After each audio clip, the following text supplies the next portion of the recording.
Folks, this could be the biggest trade rumor the NHL has seen in about 3 months or so. Yeah, it doesn't really get that exciting when you recognize that this kind of happened earlier in the season already. But today, we are diving into the Dallas Stars because of a few updates posted out there by Elliotte Friedman, by Frank Seravalli. This was talked about by a number of the top NHL insiders, and I wanted to go out there and make a second video about it. You know, we don't normally go out there and make full-on Dallas Stars-related commentary, but considering the magnitude of this story, we have ourselves a really intriguing narrative to dive into.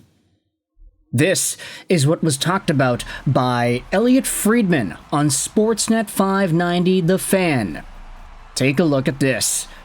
Jason Robertson's name is out there, and he could be moved to make room for a Mikael Granlund extension if Dumba or Lyubushkin can't be shipped out. Oh my goodness, are you serious? The Dallas Stars are in a spot where they will be prioritizing Mikael Granlund over Jason Robertson? It's not even just Friedman. Frank Seravalli said this on Daily Faceoff Live this morning. There is smoke to the Jason Robertson trade rumors here.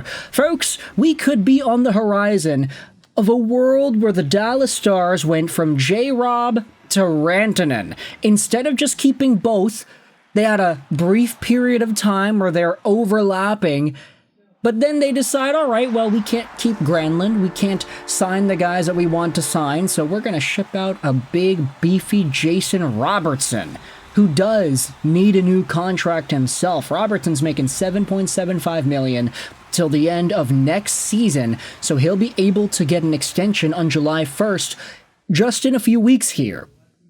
But the Dallas Stars, they are prioritizing Granlund? Really? That's who they want to bring back. Okay. They already got news earlier in the week that Matt Duchene wants to stay in Dallas. Why do they need to prioritize Mikael Granlund over Robertson?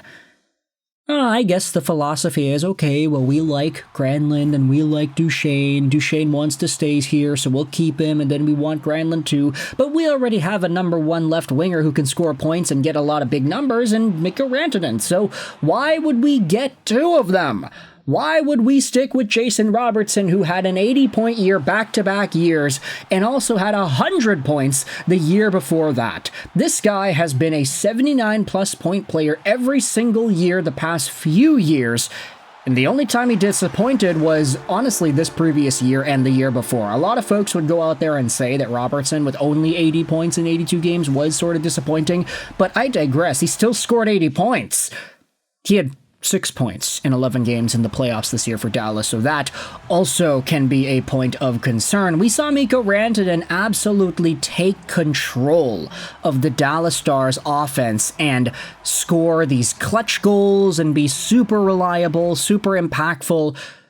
Robertson, unfortunately, did not have that same level of impact, and so to that magnitude, I can understand, okay, if the Stars were to say that Rantanen is better, that he's more important, that he's making the dollar amount that he is, Mikko Rantanen making $12 million a year, let's say they don't want to pay Jason Robertson that makes sense. But is Robertson that bad that you want to trade this guy away? You're going to prioritize Mikael Granlund, a trade deadline rental pickup over him? Okay, to an extent you can say that Rantanen was the same thing, but there was always an idea to sign Rantanen at the end of the day. That's a little different. He's too good to let go to free agency.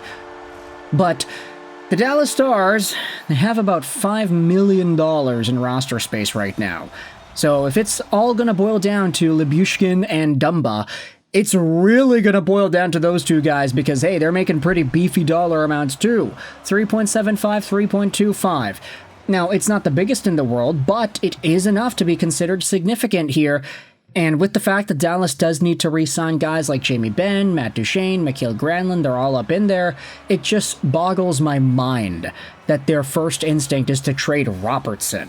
Like, Roope Hintz is making more money than Robertson. Wyatt Johnston's making more money than Robertson. I get it, these guys are centers so they can play a little bit more meaningful roles. Tyler Seguin's making $9.8 million. Why is it Robertson, bro?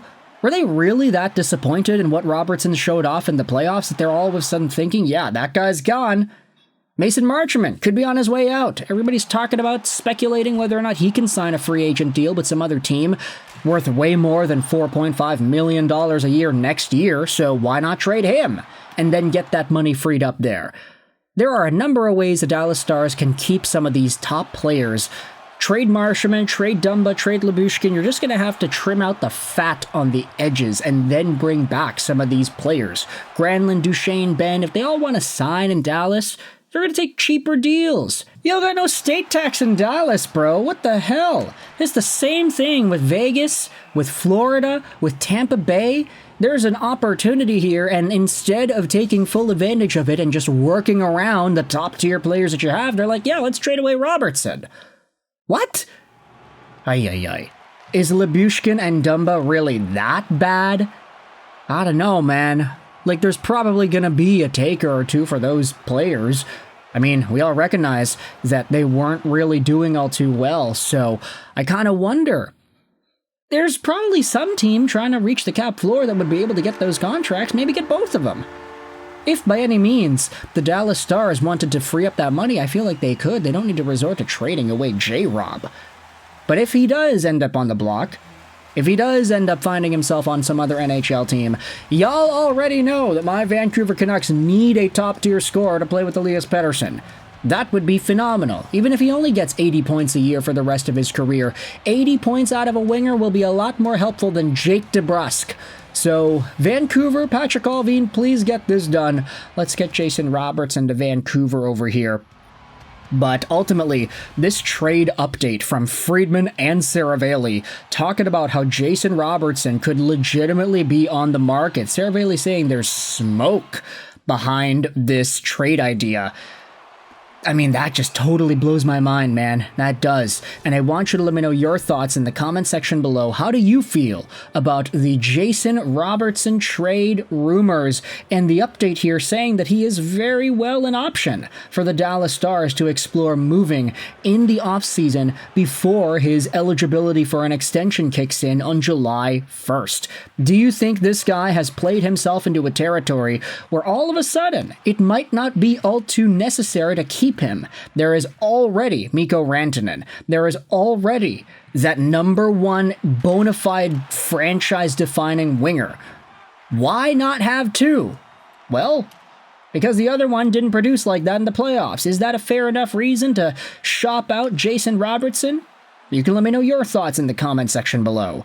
I hope you enjoyed this British Roll 9, and bye.